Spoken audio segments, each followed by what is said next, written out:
করি না আপনার সম্পত্তির, আমি পরোয়া করি না আপনার উইলের। আমি আর আপনার শাইনি কবে দয়া করে আমাকে এই বাড়িতে রাখবে, কবে দয়া করে তাড়িয়ে দেবে, তার উপর নির্ভর করে আপনার সঙ্গে আমার।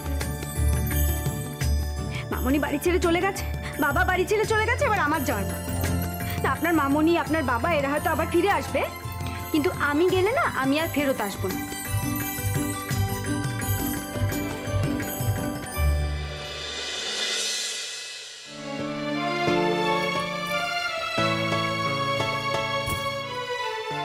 ভয় দেখাচ্ছেন?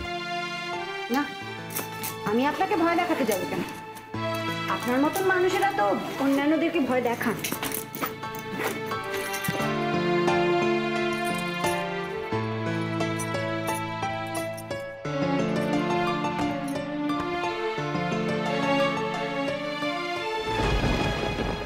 এই মরেছে, এ কি সত্যি সত্যি মাঝরাতে কোথাও বেরিয়ে যাবে নাকি?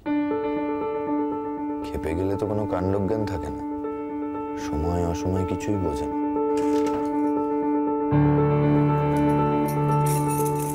কোথায় যাচ্ছেন? আপনাকে কৈফিয়ত দিতে আমি বাধ্য নই। কৈফিয়ত দিতে বাধ্য নই মানে? বাধ্য নই মানে বাধ্য নই।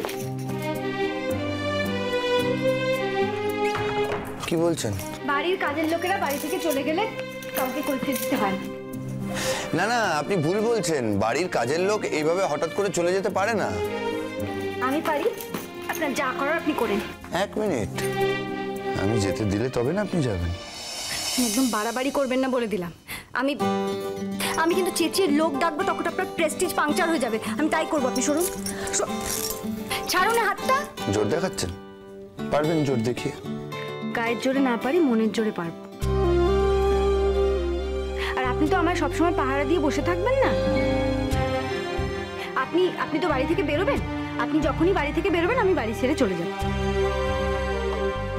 যা কখনো ধরতেই পারেননি সেটা ছাড়বে কি করে?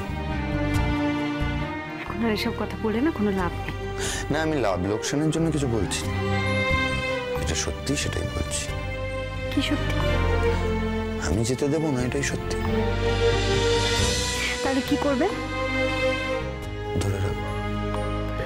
ও, তার মানে শাইনি এলে শাইনির সামনে আমাকে ঘাট ধাক্কা দিয়ে বার করে দেবেন, সেই দৃশ্যটা উপভোগ করবেন বলে এখন আমায় ধরে রাখবেন।